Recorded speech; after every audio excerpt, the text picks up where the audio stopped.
Hi friend, स्वागत है आपके अपने यूट्यूब चैनल आर के स्टडी मैथ मस्ती में। आज हम करेंगे UP DElEd first semester science के क्वेश्चन जो कि आपके एग्ज़ाम के लिए वेरी वेरी इंपॉर्टेंट है। आइए पहला क्वेश्चन देखते हैं दोस्तों। हम चाल से क्या तात्पर्य है? चाल से क्या तात्पर्य है? तो किसी एकांक बल द्वारा एकांक समय में चली गई दूरी को क्या कहते हैं? चाल कहते हैं। नेक्स्ट क्वेश्चन हमारे पास दे रखा है, किसी गतिमान वस्तु की दशा में परिवर्तन कैसे किया जा सकता है? तो किसी गतिमान वस्तु की दशा में परिवर्तन उसमें बल लगाकर किया जा सकता है। बल लगाकर उसकी गतिमान वस्तु की दिशा में परिवर्तन किया जा सकता है। नेक्स्ट क्वेश्चन हमारे पास दे रखा है, बल कितने प्रकार के होते हैं? तो बल हमारे पास 5 प्रकार के होते हैं। एक तो पेशी बल हो जाएगा, दूसरा गुरुत्वीय बल हो जाएगा, चुंबकीय बल और घर्षण बल और विद्युतीय बल हो जाएगा। वैसे दोस्तों मुख्यतया बल जो हमारे पास होते हैं वो 2 प्रकार के होते हैं। एक तो संपर्कीय बल, दूसरा क्या होता है? असंपर्कीय बल। संपर्कीय बल कौन कौन से होते हैं? तो हमारे पास पेशीय बल जो होता है वो संपर्कीय बल होता है, घर्षण बल जो होता है वो संपर्कीय बल होता है। बट हमारे पास जो असंपर्कीय बल होते हैं वो गुरुत्वीय बल हो गया, चुंबकीय बल हो गया, विद्युतीय बल हो गया। नेक्स्ट क्वेश्चन देखेंगे दोस्तों। नेक्स्ट क्वेश्चन हमारे पास दे रखा है, पौधों में जड़ का क्या उपयोग है? पौधों में जड़ का क्या उपयोग है? तो यहाँ पर ध्यान दें, पौधों में जड़ का उपयोग भूमि से जल, खनिज लवण आदि उपलब्ध कराना है। नेक्स्ट क्वेश्चन हमारे पास क्या दिया है कि प्रकाश संश्लेषण क्या है? पौधों की जड़ों द्वारा भूमि से अवशोषित जल का वायुमंडल से CO2 लेकर क्लोरोफिल की उपस्थिति में भोजन का निर्माण और CO2 मुक्त कराने की क्रिया प्रकाश संश्लेषण कहलाती है। सीधे सीधे दोस्तों कहें तो पौधे जो भोजन बनाने के लिए किसका उपयोग करते हैं? प्रकाश संश्लेषण का उपयोग करते हैं, यानी कि CO2 लेते हैं और O2 मुक्त करते हैं। नेक्स्ट क्वेश्चन हमारे पास दिया है, परागण क्या है? तो परागण हमारे पास जब किसी पुष्प के परागकण उसी पुष्प के वर्तिकाग्र या उसी पौधे के पुष्प को वर्तिकाग्र पर पहुंचते हैं तो यह क्या कहलाता है? परागण कहलाता है। वैसे दोस्तों हमारे पास परागण 2 प्रकार का होता है। एक हमारे पास क्या होता है? पर परागण, और दूसरा हमारे पास क्या होता है? स्वपरागण। तो पर परागण क्या होता है? पर परागण वह परागण होता है जो हमारे पास किसी पौधे के पुष्प के परागकण उसी पौधे के पुष्प पर गिरते हैं तो वह क्या कहलाता है? परपरागण। और स्वपरागण, परपरागण हमारे पास क्या कहलाएगा? किसी पौधे के पुष्प के परागकण दूसरे पौधे के पुष्प पर गिरते हैं तो वह क्या कहलाता है? हमारे पास परपरागण कहलाता है। अगला क्वेश्चन हमारे पास क्या कहलाएगा, फलों में जल की कितनी मात्रा होती है? तो फलों में जल की मात्रा जो होती है वो कितनी होती है? 90% होती है। नेक्स्ट क्वेश्चन हमारे पास दे रखा है, पदार्थों की विलेयता से आप क्या समझते हैं? पदार्थों की विलेयता से आप क्या समझते हैं? जो पदार्थ पानी में अदृश्य हो जाते हैं अर्थात वे पानी में घुल जाते हैं, अतः हम कह सकते हैं कि यह पदार्थ विलायत है। नेक्स्ट क्वेश्चन हमारे पास क्या है, पदार्थों के पृथक्कृत की आवश्यक विधियों के नाम लिखिए। पदार्थों के पृथक्कृत की आवश्यक विधियों के नाम लिखिए। तो पहला हमारे पास क्या हो जाएगा? बीनना, चालना, छानना, वाष्पन, आसवन आदि। नेक्स्ट क्वेश्चन हमारे पास क्या कहलाता है, थर्मामीटर क्या है? What is thermometer?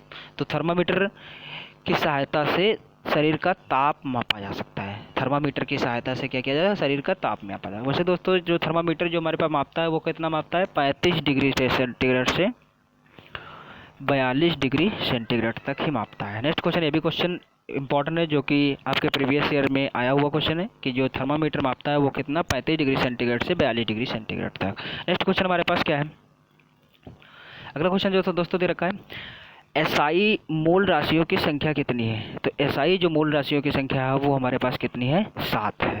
Next question हमारे पास, चुंबक की सर्वप्रथम खोज कहाँ पर हुई? चुंबक की खोज कहाँ हुई थी? मैग्नीशिया में हुई। जो किसने की थी? मैग्नेट ने की थी। वैज्ञानिक मैग्नेट थे जिसने चुंबक की खोज की थी। अगला क्वेश्चन हमारे पास दे रखा है, मात्रक किसे कहते हैं? भौतिक राशियों के मापन के लिए राशि की निश्चित परिमाण को मानक मान लिया जाता है, इस मानक को ही मात्रक कहा जाता है। नेक्स्ट क्वेश्चन हमारे पास ध्यान दिए, पुष्पों के 4 भागों के नाम लिखिए। तो पुष्पों के 4 भाग, बाह्य दलपुंज, दलपुंज, पुमंग और जायांक। नेक्स्ट क्वेश्चन हमारे पास दिया है, गति के द्वितीय नियम को परिभाषित कीजिए। गति के द्वितीय नियम को परिभाषित कीजिए। गति का द्वितीय नियम हमारे पास क्या है? इसके अनुसार किसी वस्तु पर बाहर से लगाया गया बल F उस वस्तु के द्रव्यमान m तथा उस वस्तु के बल की दिशा में उत्पन्न त्वरण a के गुणनफल के बराबर होता है। दोस्तों कह सकते हैं F बराबर हमारे पास क्या होता है? ma होता है, जो कि गति के द्वितीय नियम से मिलता है। नेक्स्ट क्वेश्चन हमारे पास क्या है, पारदर्शी तथा अपारदर्शी को स्पष्ट कीजिए। पारदर्शी, ये पदार्थ जिनके आर पार हम देख सकते हैं उन्हें क्या कहते हैं? पारदर्शी कहा जाता है। उनका यह गुण क्या कहलाता है? पारदर्शिता कहलाता है। जैसे पानी हो गया हमारे पास, कांच हो गया आदि। ये पदार्थ जिनके आर पर हम नहीं दे सकते उन्हें क्या कहते हैं? अपारदर्शी कहा जाता है। यह गुण उनका क्या कहलाता है? अपारदर्शिता कहलाता है। नेक्स्ट, जैसे वायु हमारे पास हो जाएगी। नेक्स्ट क्वेश्चन, कुछ पदार्थ ऐसे होते हैं जिनमें धुंधला दिखाई देता है, इन्हें क्या कहते हैं? पारभाषक कहते हैं। उदाहरण के लिए तेल लगा हुआ कागज, बटर पेपर, पॉलीथीन आदि। अगला क्वेश्चन हमारे पास ये रखा है, परमाणु किसे कहते हैं? परमाणु तत्व का वह छोटा से छोटा भाग है जो किसी भी रासायनिक अपक्रिया में भाग ले सकता है परंतु स्वतंत्र अवस्था में नहीं रह सकता है। नेक्स्ट क्वेश्चन हमारे पास क्या दिया है? अलैंगिक जनन के 5 विधियों के नाम लिखे। वेरी इंपॉर्टेंट क्वेश्चन है दोस्तों, ये प्रीवियस ईयर में इसमें कुछ ना कुछ पूछ लिया जाता है अलैंगिक जनन में। तो ध्यान दें, यहाँ पर हमारे पास क्या हो जाएगा? अलैंगिक जनन की 5 विधियाँ और प्रकार लिखे। पहला हमारे पास क्या हो जाएगा? विखंडन, दूसरा मुकुलन, खंडन, जीवाणुओं द्वारा और कायिक प्रवर्धन। नेक्स्ट क्वेश्चन हमारे पास क्या है? घर्षण बल क्या है? किन्हीं दो संपर्क सतह तलों के बीच सापेक्ष गति का विरोध करने वाले बल को क्या कहते हैं? घर्षण बल कहते हैं। नेक्स्ट क्वेश्चन हमारे पास क्या है? पेड़ पौधे में प्रजनन विधियों के नाम लिखे। तो यहाँ पर क्या हो जाएगा? रोपण, कलम लगाना, दाब लगाना। नेक्स्ट क्वेश्चन हमारे पास क्या जाएगा? पत्तियों का मुख्य कार्य लिखिए। प्रकाश संश्लेषण की क्रिया करना ही पत्तियों का मुख्य कार्य होता है। पत्तियों का मुख्य कार्य हमारे पास क्या कहलाता है? प्रकाश संश्लेषण की क्रिया कराना। नेक्स्ट क्वेश्चन हमारे पास क्या है?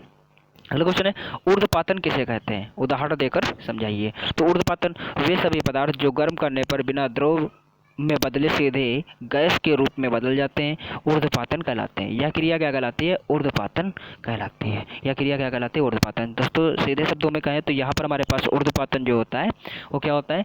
यदि किसी पदार्थ को हम गर्म करें और सीधे वह किसमें गैस अवस्था में बदल जाए तो वह क्या कहलाता है? ऊर्ध्वपातन कहलाता है। ठीक है दोस्तों, जैसे हमारे पास क्या हो जाएगा? आयोडीन हो जाएगा और हमारे पास क्या आ जाएगा?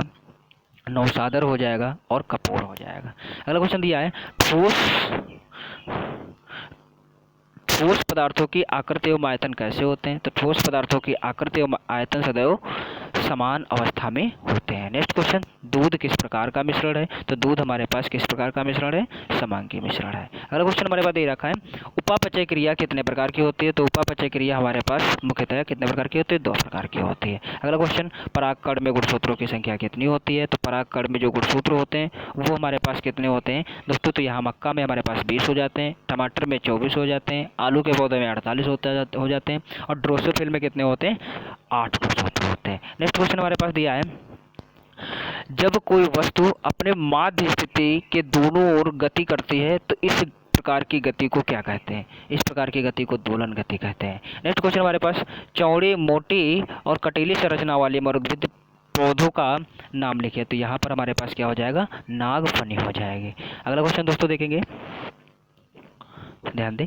नेक्स्ट क्वेश्चन हमारे पास है, घूमते हुए लट्टू में किस प्रकार की गति होती है? तो घूमते हुए लट्टू में हमारे पास जो होती है वो कैसी होती है? घूर्णन गति होती है। ध्यान दें, घूमते हुए लट्टू में कैसी गति होती है? हमारे पास घूर्णन गति होती है। नेक्स्ट क्वेश्चन हमारे पास दे रखा है, हमारे शरीर में कितनी ज्ञानेंद्रियाँ पाई जाती है? नाम लिखिए। तो हमारे शरीर में 5 ज्ञानेंद्रियाँ होती हैं, आँख, नाक, कान, जीभ, त्वचा आदि।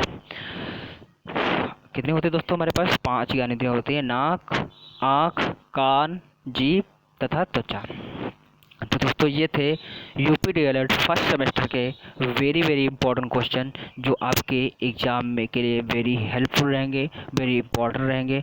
दोस्तों यदि आपको यह वीडियो पसंद आया तो सब्सक्राइब करिए, लाइक करिए और कमेंट करिए और अन्य लोगों को भी शेयर करिए जिससे उनका भी फ़ायदा हो सके, वो भी जो है अच्छा एग्ज़ाम में कर सकें।